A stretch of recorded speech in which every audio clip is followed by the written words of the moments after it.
શ્રી હરિરાય મહાપ્રભુજી આપણને સુંદર રીતે આજ્ઞા કરતા કહે છે કે આ પુષ્ટિ માર્ગમાં સાધન શું, આ ભગવાન કયા સાધન દ્વારા આપણને મળશે એને સમજાવતા આ પત્રમાં શ્રી હરિરાયજી શ્લોક લખતા કહે, કૃત સાહિત્યમાં ચાર વસ્તુ બતાવવામાં શાસ્ત્રોમાં, પ્રમાણ, પ્રમેય, સાધન અને ફલ.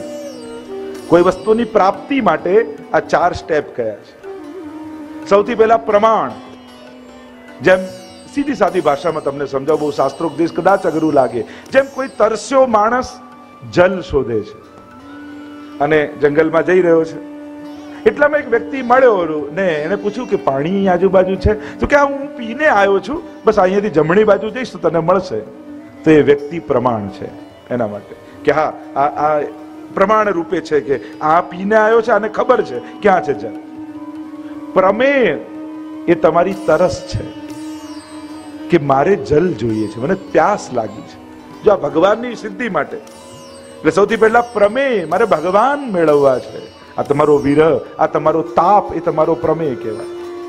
કોઈ ભગવદીય જન, કોઈ ગુરુજન કે આ રીતે આ સાધના, આ ભક્તિ કરીશ તો અને આ રસ્તે જઈશ તો તને ભગવાન મળશે. કોઈ શાસ્ત્ર, પ્રમાણ.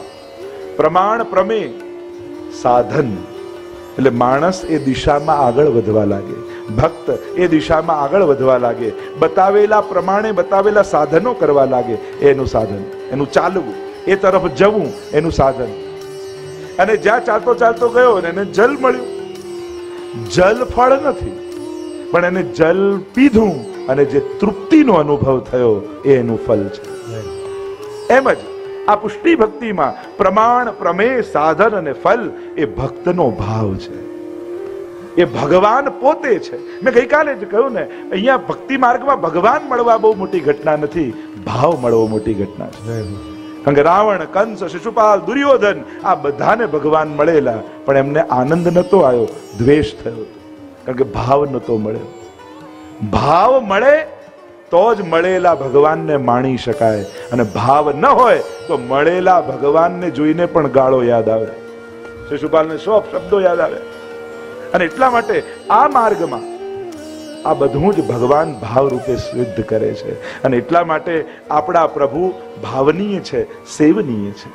વિવિધ પ્રકારના ભાવથી આપણે ઠાકોરજીને લાલ લડાવીએ છીએ. હરિરાયજી કહે, તારું મન એકાગ્ર પ્રભુ તરફ કરવા માટે એ મનને અનેક લાગણીઓથી ભરી દે, અનેક ભાવનાઓથી ભરી દે. આપણે ત્યાં પ્રધાન 4 ભાવ કયા છે: શાંત ભાવ, સ્વામી સેવક ભાવ, વાત્સલ્ય ભાવ, સાખ્ય ભાવ અને માધુર્ય ભાવ. 5 ભાવની ચર્ચા છે. શાંત ભાવ એને કે જેમ કોઈ રાજાની સવારી નીકળતી હોય ને પ્રજા આવે રસ્તા ઉપર, રાજાને જુએ અને આનંદિત થાય ને જયઘોષ કરે ને પાછા પોતપોતાના ઘરે આવી જાય. શાંત ભાવ, બીજો કોઈ ફિલિંગ ના હોય, આવો ભાવ. એની ઉપર છે સ્વામી સેવક ભાવ. ઠાકોરજી મારા સ્વામી છે ને હું એનો સેવક છું. એની ઉપર છે સાખ્ય ભાવ.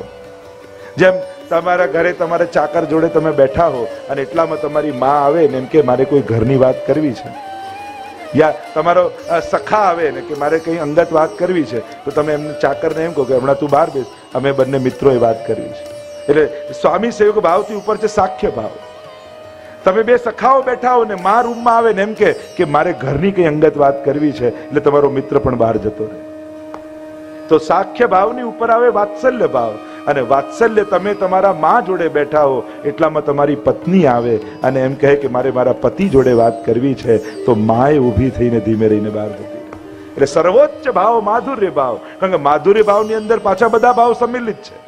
ભોજનેશુ માતા, ભોજન કરાવતી હોય માતા, જ્યારે વાત કરતી હોય, સલાહ આપતી હોય ત્યારે મંત્રી, એમ સખા બની જાય. સર્વ ભાવો એ માધુર્ય ભાવમાં સંમિલિત છે. અને માધુર્ય ભાવ એટલે ગોપીજનોનો ભાવ. ગોપી પ્રેમ કી ધ્વજા, जिन गोपाल कियो वश उर धरी श्याम भुजा. तो आम विविध भावनाओथी सर्वदा सर्व भावेन भजनीयो व्रजाधिप. सर्व भावेन भजवा एम श्री हरिराय महाप्रभुजी आज्ञा करता 7મા શ્લોકમાં આપણને આગળ ઉપદેશ આપતા કહે, સુંદર વાત કરતા હરિરાયજીએ કહ્યું, જે મેં પૂર્વમાં પણ ચર્ચા કરી હતી કે કોઈ ધન બગાડી ગયું તો નુકસાન નથી, કોઈ ઘર બગાડી ગયું તો નુકસાન નથી, કોઈ ગાડી બગાડી ગયું તો નુકસાન નથી, પણ કોઈ મન બગાડી જાય ને એ બહુ મોટું નુકસાન છે. કોઈ બુદ્ધિ બગાડી જાય ને બહુ મોટું નુકસાન છે. હરિરાયજી કહે છે કે અત્યારે આ યુગમાં, આ સમયમાં રક્ષણ કરવા જેવું, બચાવવા જેવી કોઈ એક વસ્તુ હોય તો હે મનુષ્ય, તારી બુદ્ધિ અને તારી ભાવનાનું રક્ષણ કર. કારણ કે તારો ભાવ કોઈ હરી ગયું ને પછી ઉત્તમમાં ઉત્તમ સાધનો પણ તારું કલ્યાણ નહીં કરી શકે. અને અત્યારના સમયમાં તકલીફ એ જ છે ને, સત્કર્મો સહેલા છે, સદવિચારો અઘરા છે. કારણ કે જે દિવસે ઉપવાસ કર્યો હોય ને એ દિવસે વિચાર એવો આવે, આ ભૂખ્યા રહેવાથી ભગવાન મળતા હોત તો અડધી દુનિયા ભૂખે મરે, બધા ના મળી જાય. એમ જ થાય ને, મૂળ મુડાય હરી મિલે તો હર કોઈ લે મુડાય. આ યજ્ઞ કરતા હોય ત્યારે એમ થાય કે આ યજ્ઞમાં ધુમાડા ખાવા કરતા ઘરે માળા ફેરવવી સારી.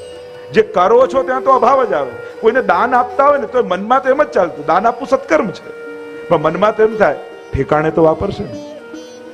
કરો છો સારું, પણ મન તો એના વિશે ખોટું જ વિચારે. આ મનનો સ્વભાવ છે. એટલે અત્યારના યુગમાં સત્કર્મો સહેલા છે, સદવિચાર દુર્લભ છે.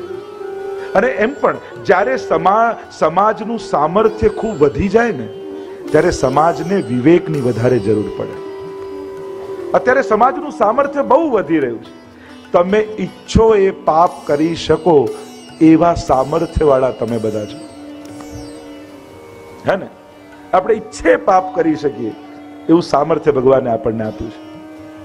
તો હવે બચીશું શેનાથી? આપણે જીવનમાં એ બધું જ ગોઠવી લીધું છે જેનાથી આપણું પતન થઈ શકે છે. બધું જ આપણી પાસે છે.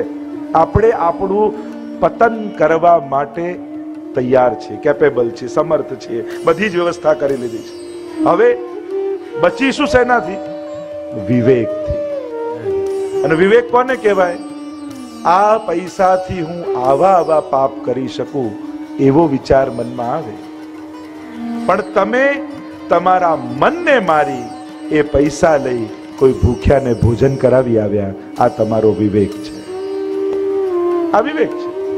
પૈસા એ તમને બધા જ વિચાર આપે છે. જો જ્યારે અનુકૂળતાઓ થવા લાગે ને ત્યારે પાપ તરફ મન સહજ જતું જ રહે.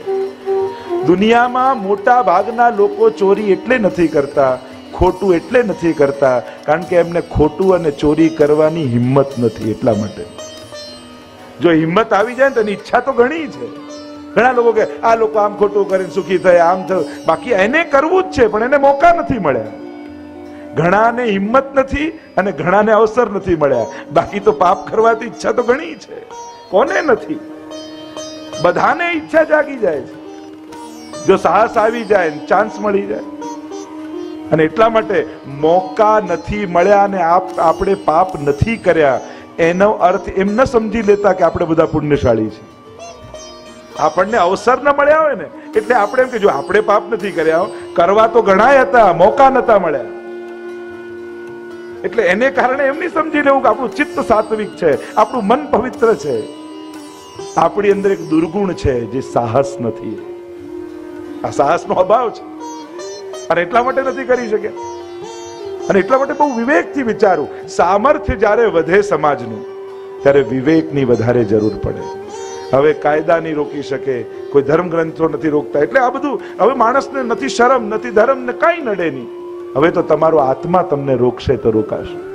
અને એ કામ આ સત્સંગ કરશે. તમને આત્મબળ આપશે, તમને વિવેક આપશે કે શું કરાય શું ન કરાય. હું વૈષ્ણવ, મારા ગળામાં કંઠી, મારું ડગલું પગલું ક્યાં ઉપડે ને ક્યાં ન ઉપડે. આ સમજણ તમારી છે. જ્ઞાન ભલે ગ્રંથોનું હોય, સમજણ તમારી હોય છે. જ્ઞાનનું ખાતર નાખી સમજણને ઉગાડવાની હોય છે. મેં પેલા કહ્યું સંગીતના 7 સ્વર છે, સારે ગામા પા ધા ની સા એમ બોલી જાય અને એમાં જીતુબેન ગાતા હોય તો કેવું મીઠું લાગે. પણ સાથી સા બોલીને આપણને કઈ સરગમ આવડી ગઈ ન કહેવાય. અમિતભાઈ તરત ટોકે, સા તો સામાં ગા તો જ સા કહેવાય. ખાલી સા કહી દે અને સા ન કહેવાય. રે માં ગાય તો જ રે કહેવાય. ગ માં ગાય તો જ ગ કહેવાય. એ 7 સ્વર સૂજ છે. સરગમ ગોખી લેવાથી સરગમ ના આવડી જાય, એ તો સૂજ છે. એમ જ જ્ઞાન એ સરગમ ગોખી લેવા જેવું અને વિવેક એ સરગમની સૂજ જાગવા જેવું. તો જ્ઞાનનું ખાતર નાખી સમજણને ઉગાડો. વિવેકને ઉગાડો, કારણ કે વિવેક દ્વારા જ જીવનમાં તમે તમારું પથ નક્કી કરી શકશો. અને એટલા માટે સામર્થ્ય વધે ત્યારે વિવેકની જરૂર. અને આ વિવેક સત્સંગ બીનું સત્સંગ વિવેક ન હોય, પર રામ કૃપા બિન સુલભ ન સે. ન હરિ કથા તેહી બીનું મોહ ન ભાગ, और મોહ ગયે બીનું રામ પદ હોય ન દ્રઢ અનુરાગ. મોહ મરે નહીં ત્યાં સુધી શ્રદ્ધા દ્રઢતામાં ફેરવાય નહીં. શ્રદ્ધા છે બધાને છે, દ્રઢતાનો અભાવ છે. એ દ્રઢઈને ચરણ કેરો ભરોસો જ્યારે આ મુખમાંથી નીકળે, મોહ મરે ત્યારે દ્રઢતા પેદા થાય. અને એટલા માટે હરિરાયજી અહીંયા આજ્ઞા કરે છે, ભાવ જ અહીંયા સાધન છે, એ જ ફલ છે. ભગવાન જ આપણે ત્યાં તો સેવા પણ સાધન અને સેવા જ ફલ. સાધન કયું તો કે સેવા કરો, ફલ શું તો બસ પ્રભુ આવી જ સેવા જન્મો જન્મ આપજો, મારે તો એ જ ફલ રૂપે જોઈએ. વૈષ્ણવ જન તો મુક્તિ ન માંગે અને માંગે જન્મો જન્મ અવતાર રે. વારે ઘડીએ મારે તો આવું છે એમ કહી આગળ હરિરાયજી અનેક પ્રકારથી આપણને સમજાવે છે કે આ બુદ્ધિનું રક્ષણ એ જ સાચું રક્ષણ તારી આત્માનું છે. કારણ કે ભાવ બગડ્યો, જે ગીતાજીમાં આખો ચાર્ટ આપ્યો કે જાયતો વિષયાન પુંસ સંગસ્તેષુ જાયતે સંગા સંજાયતે કામ કામાત ક્રોધો ભી જાયતે ક્રોધાત ભવતિ सम्मोह सम्मोहा स्मृति विभ्रम स्मृति भ्रंशात बुद्धिनाशो और बुद्धिनाशात प्रणश्यति. બુદ્ધિનો નાશ થાય એટલે સર્વનાશ થઈ જાય. એક ખોટી વસ્તુ જોઈ ત્યાંથી શરૂ થાય. ધ્યાયતો વિષયાન પુંસ. અરે આ ગાડી આ તો મારી પાસે હોવી જોઈએ, મારે જોઈએ છે. સંગસ્તેષુ ઉપજાયતે, હવે તો મારે લાવવી છે. સંગાત સંજાયતે કામ, હવે તો કાંઈ પણ થાય હવે તો લઈને જ રહીશ. અને બહુ કોશિશ કરી ના આવી, કામાત ક્રોધો બી જાય.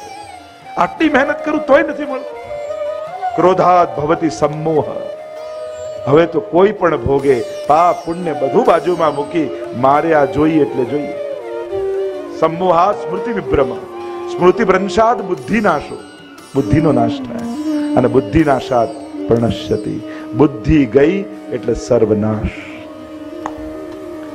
બસ એટલા માટે અત્યારના સમયમાં બચાવજો છે ને તમારા ભાવને.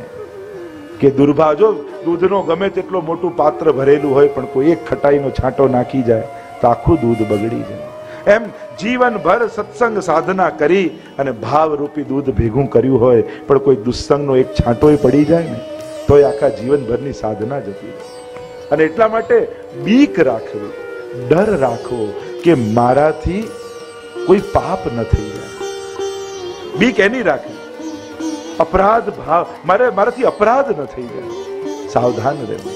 હું કોઈને ઉપાડી ન શકું તો વાંધો નહીં, પણ કોઈને પાડવાની ઈચ્છા મને ન થાય. આ ભાવ પેલું કહેતા ને કે એક વ્યક્તિ મરી ગયો તો સ્વર્ગમાં ગયો અને નર્ક ને સ્વર્ગ ભગવાનને કહેવા લાગ્યો. ભગવાને કહ્યું તારે ક્યાં જવું છે? તો કે મારે પહેલા બંને જોવા છે, સ્વર્ગ અને નર્કમાં શું છે. તો લઈ ગયા નર્કમાં. નર્કમાં જોયું તો બધા જ બેઠા છે જમવા, સોનાના પાત્રો પડ્યા છે, થાળી વાટકા ચમચી બધું જ છે, પણ બધા રડી રહ્યા છે. પૂછું આવું કેમ?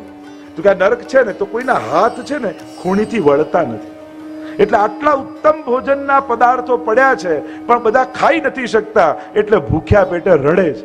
આ નર્ક છે. કેવું કે સ્વર્ગ લઈ જાઓ. લઈ ગયા સ્વર્ગ. જુએ તો સેમ સિચ્યુએશન, એવી જ થાળી, એવા જ વાટકા, આવા જ ભોજનના પદાર્થો, બધા બેઠા છે ને બધા ખુશ થઈ રહ્યા છે. તો કે આ રાજી કેમ છે? તો કે આમનાય હાથ નથી વળતા તોય પ્રસન્ન કેમ? તો કે આ કોળીઓ લઈને સામેવાળાને ખવડાવે અને પેલો કોળીઓ લઈને એના સામેવાળાને ખવડાવે.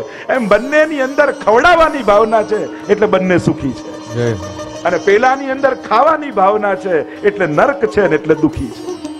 એટલે એક વસ્તુ સમજી લેજો, અહીંયા સ્વર્ગ અને નર્ક બનાવ્યા વગર ઉપરના સ્વર્ગ નર્ક મળવાના નથી. એટલે સૌથી પહેલા અહીંયા સદગુણોની વચ્ચે રહેવું એ જ સ્વર્ગ છે, અને દુર્ગુણોની વચ્ચે રહેવું એ જ નર્ક છે. તમારે નક્કી કરવાનું સ્વર્ગમાં રહેવું છે કે નર્કમાં. ચોઈસ તો તમારા ઉપર છે. મર્યા પછી એ મળશે જુદી વાત, આપણે તો રોજ અહીંયા ભોગવીએ છીએ. સદગુણોની વચ્ચે જ્યારે આનંદની વચ્ચે રહીએ ત્યારે એમ લાગે જાણે અમે સ્વર્ગમાં છીએ, અને દુર્ગુણોની વચ્ચે જ્યારે પાપમાં બળતા હોઈએ ત્યારે એમ લાગે કે નર્કમાં છે. હરિરાયજી કહે ભાવની રક્ષા કરો, કારણ કે ભાવની રક્ષા સત્સંગ દ્વારા થશે. સત્સંગ જ બચાવનારું છે. ઉત્તમ ભાવ તમારા ભાગ્યને પણ બદલી નાખ્યો. ઉત્તમ ભાવનાથી જે જીવે ને એને ભગવાન પણ મદદમાં આવી જાય, કારણ કે એની ભાવના ઉત્તમ છે.